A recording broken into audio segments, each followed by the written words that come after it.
শুভ সকাল প্রিয় দর্শক। একুশে টেলিভিশনের প্রভাতী আয়োজন একুশের সকাল অনুষ্ঠানে আপনাদের সবাইকে স্বাগত জানাই।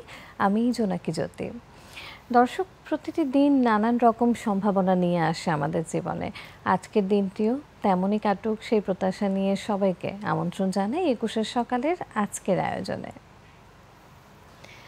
আজ একুশের সকাল অনুষ্ঠানের বিভিন্ন অংশে থাকছে আজ ও আগামীকালের আবহাওয়ার খবর, অজানা তথ্য, ঝটপট রেসিপি, ঘরের খাবার, মজার খাবার, জানেন কি, আমাদের টুকিটাকি এবং প্রিয় শিল্পীর মিউজিক ভিডিও।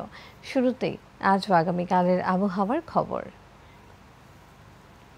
আজ সোমবার 19শে জ্যৈষ্ঠ 1432 বঙ্গাব্দ, 2রা জুন 2025 খ্রিস্টাব্দ, 5ই জিলহজ 1446 হিজরি, গ্রীষ্মকাল। আজকে সূর্যাস্ত সন্ধ্যা 6টা 42 এবং আগামীকাল সূর্যোদয় সকাল 5টা 11। আবহাওয়া অফিস জানায় আগামী 24 ঘন্টায় ময়মনসিংহ, ঢাকা, খুলনা, বরিশাল, চট্টগ্রাম ও সিলেট বিভাগের কিছু কিছু জায়গায় এবং রংপুর ও রাজশাহী বিভাগের 2-1 জায়গায় অস্থায়ীভাবে দমকা হাওয়া সহ বিদ্যুৎ চমকানো, বজ্রসহ বৃষ্টি হতে পারে।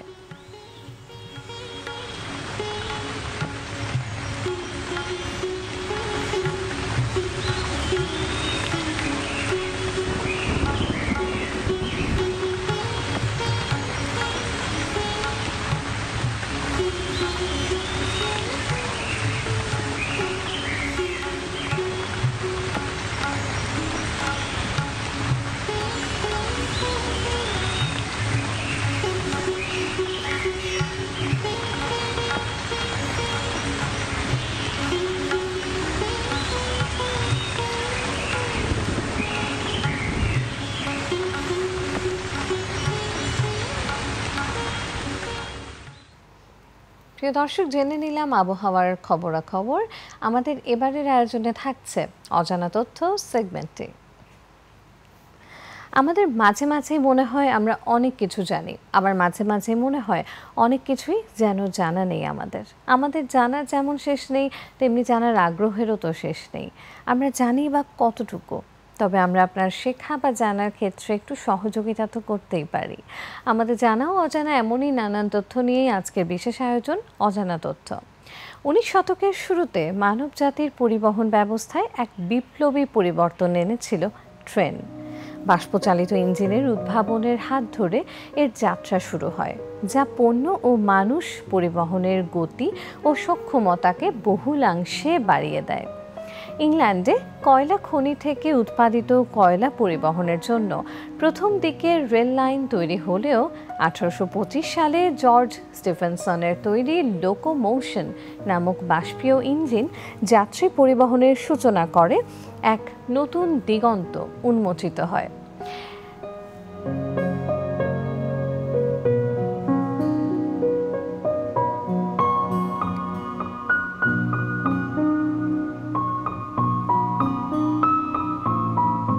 এরপর দ্রুত গতিতে ইউরোপ ও আমেরিকায় রেল লাইনের বিস্তার ঘটতে শুরু করে।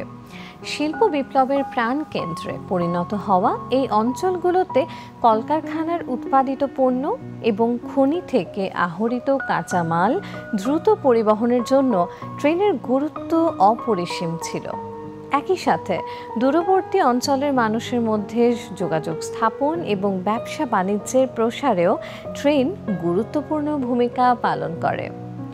শহর ও বন্দরের মধ্যে সংযোগ স্থাপিত হওয়ায় অর্থনৈতিক প্রবৃদ্ধি দ্রুততর হয় এবং মানুষের জীবনযাত্রার মান উন্নত হতে শুরু করে।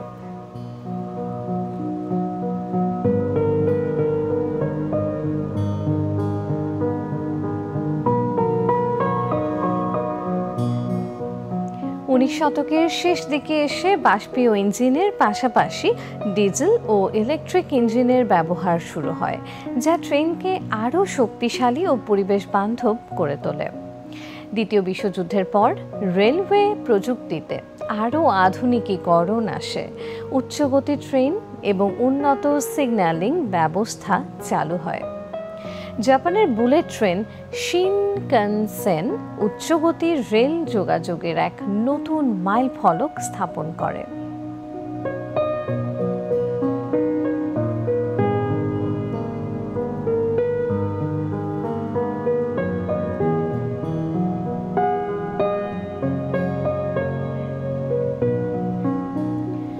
বিংশ শতাব্দীর শেষ ভাগ এবং একবিংশ শতাব্দীতে এসে ট্রেন শুধু পরিবহনের মাধ্যমেই সীমাবদ্ধ থাকেনি, এটি একটি দেশের অর্থনৈতিক ও সামাজিক উন্নয়নের অন্যতম সূচক হিসেবে বিবেচিত হয়।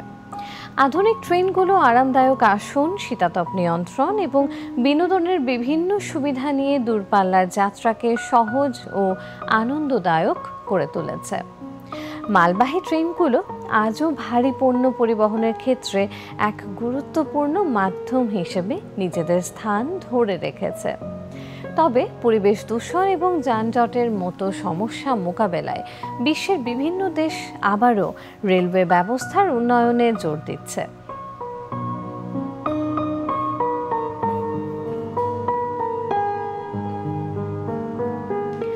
উচ্চগতির রেল লাইন নির্মাণ এবং বিদ্যমান রেলপথের আধুনিকীকরণের মাধ্যমে ট্রেন ভবিষ্যতে টেকসই পরিবহনের একটি গুরুত্বপূর্ণ অংশ হয়ে থাকবে, যা মানবজাতির অগ্রগতিতে আজও সমানভাবে অবদান রেখে চলেছে। প্রিয় দর্শক, দেখছিলেন অজানা তথ্য সেগমেন্টে আমাদের এবারের আয়োজন ঝটপট রেসিপি, ঘরের খাবার, মজার খাবার। দিনের শুরু থেকে শেষ পর্যন্ত আমরা অনেকটা সময় কাটাই ডাইনিংয়ে, আর তাই কিছুটা মুখরোচক আর কিছুটা স্বাস্থ্যসম্মত খাবারই রাখা উচিত বাসার সব রকমের নাস্তার আয়োজনে। আমাদের অনেকেরই মুখে অরুচি থাকে, আর তাই নাস্তার প্রস্তুতি হওয়া চাই খুবই ভালো, তবেই কিন্তু পরিবারের সাথে দিনটাও কাটে চমৎকার। ভোজনপ্রিয় সেই সব মানুষের জন্যই আমাদের আজকের রেসিপির আয়োজন। আজ আমরা শিখব কিভাবে খুব সহজেই চকলেট কেক বানাতে হয়। এবার জানিয়ে দিচ্ছি কি কি উপকরণ লাগছে এই চকলেট কেক বানাতে। উপকরণগুলো হলো ময়দা, চিনি, কোয়া powder, baking powder, baking soda, লবণ, ডিম, দুধ, তেল এবং ভ্যানিলা এসেন্স। প্রিয় দর্শক, এবারে চলুন দেখে আসি প্রস্তুত প্রণালীর একটি ভিডিও ক্লিপ।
প্রিয় দর্শক, এমন লোভনীয় রেসিপির আয়োজন দেখার পর নিজেকে সংবরণ করতেও কিন্তু একটু সময় লাগে, আর তাই নিচ্ছি ছোট্ট একটি বিরতি। বিরতির পর আরও অনেক আয়োজন নিয়ে ফিরে আসছি, সাথেই থাকুন।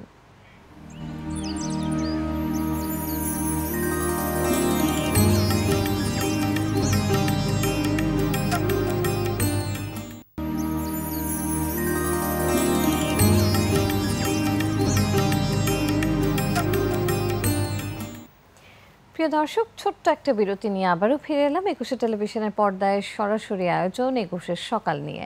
সবাইকে আবারও আমন্ত্রণ জানাই। এবারের আয়োজনে থাকছে জানেন কি সেগমেন্টে।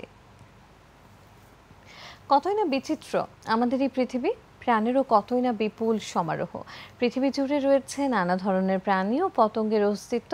তাদের প্রত্যেকেরই আলাদা আলাদা স্বভাব ও বৈশিষ্ট্যও রয়েছে, জীবনযাপন, আচার আচরণ নানান ধরনের। সেসব সম্পর্কে আমাদের ধারণাই বা কতটুকু? আজ আসুন জেনে নেব তেমনই কিছু জানা ও অজানা তথ্য। প্রকৃতির এক অসাধারণ সৃষ্টি ময়ূর, যা তার মনোমুগ্ধকর সৌন্দর্য ও রাজকীয় চালচলনের জন্য বিশ্বজুড়ে সমাদৃত। ভারত, শ্রীলঙ্কা ও মিয়ানমারে এদের দেখা মেলে। পুরুষ ময়ূরের উজ্জ্বল ও বর্ণিল পেখম এটিকে অন্যান্য পাখির থেকে স্বতন্ত্রতা দান করে। লম্বা ও বহু রঙের পালক সজ্জিত এই পেখম প্রায় 5 ফুট পর্যন্ত লম্বা হতে পারে এবং এটি প্রজননকালে সঙ্গীকে আকৃষ্ট করার প্রধান হাতিয়ার। পুরুষ ময়ূরের পেখমের সবচেয়ে আকর্ষণীয় দিক হলো এর চক্ষু সদৃশ নকশা।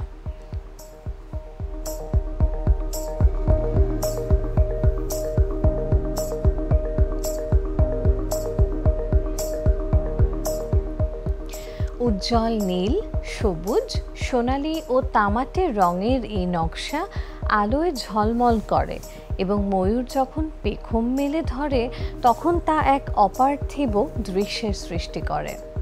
ময়ূর সাধারণত মাটিতে বিচরণ করে এবং পোকামাকড়, বীজ, ফল ও ছোট সরীসৃপ খেয়ে জীবন ধারণ করে। এরা খুব ভালো দৌড়তে পারে, তবে উড়তে তেমন সক্ষম নয়।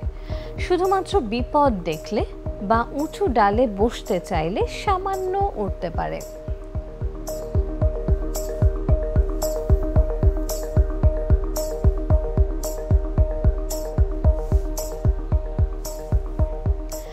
ময়ূর সর্বভোগ প্রাণী হলেও এদের খাদ্য তালিকায় পোকামাকড়ের প্রাধান্য দেখা যায়। এরা মাটি খুঁড়ে বা লতাপাতার নিচ থেকে শিকার ধরে। ছোট সাপ এবং ইঁদুরও এদের খাদ্য তালিকায় অন্তর্ভুক্ত। বীজ এবং ফলও এরা খায়। বাচ্চাদের খাওয়ানোর সময় পুরুষ ও স্ত্রী উভয় ময়ূরই খাদ্য খুঁজে আনে। স্ত্রী ময়ূর, যা ময়ূরী নামে পরিচিত, পুরুষ ময়ূরের তুলনায় আকারে একটু ছোট এবং তাদের পালক তেমন উজ্জ্বল হয় না। বাদামি ও ধূসর রঙের পালক তাদের পরিবেশের সাথে মিশে যেতে সাহায্য করে, যা ডিম পাড়ার সময় শত্রুদের থেকে রক্ষা করে। ময়ূরী সাধারণত একবারে 4 থেকে 6টি ডিম পাড়ে এবং 28 দিনের মতো তা দিয়ে বাচ্চা ফোটায়।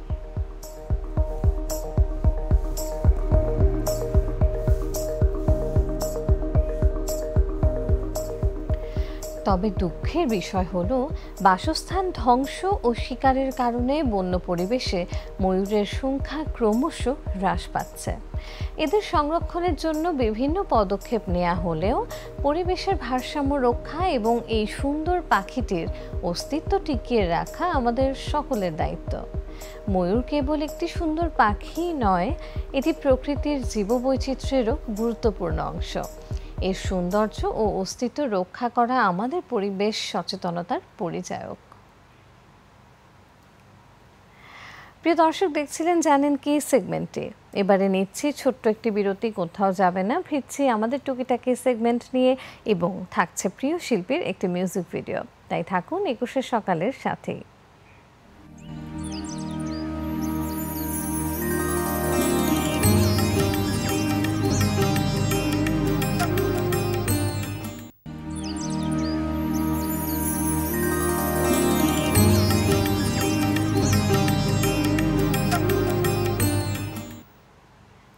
প্রিয় দর্শক, 21 টেলিভিশনের পর্দায় যারা আছেন আমাদের সাথে সবাইকে আরও একবার স্বাগত জানাচ্ছি 21 সকালের আজকের আয়োজনে। আমাদের এবারের আয়োজনে থাকছে আমাদের টুকিটাকি সেগমেন্টে। আমাদের টুকিটাকি সেগমেন্টের আজকের আয়োজন ছোটদের জন্য।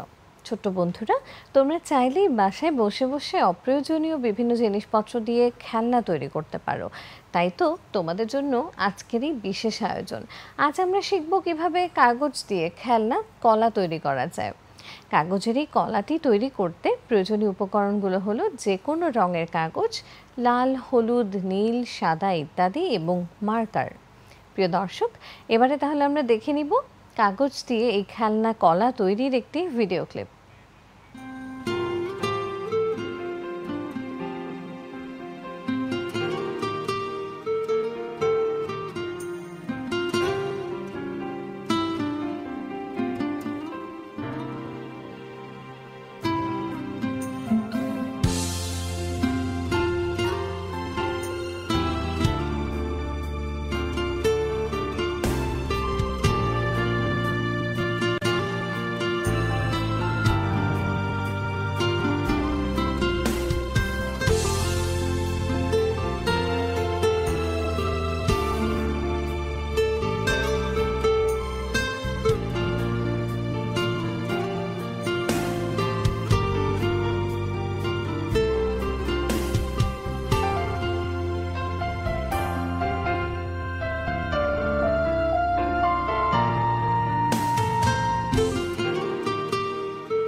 ফলটি খেতে যেমন মিষ্টি, তেমনি কাগজের এই কলাগুলো দেখতেও কিন্তু ভীষণ মিষ্টি। পর্যায়ে জানতে চাই আপনাদের মতামত, কেমন লাগছে আমাদের এই আয়োজন। আপনাদের যে কোনো পরামর্শ, মতামত, ভালো লাগা মন্দ লাগা আমাদের জানাতে পারেন এই ঠিকানায়।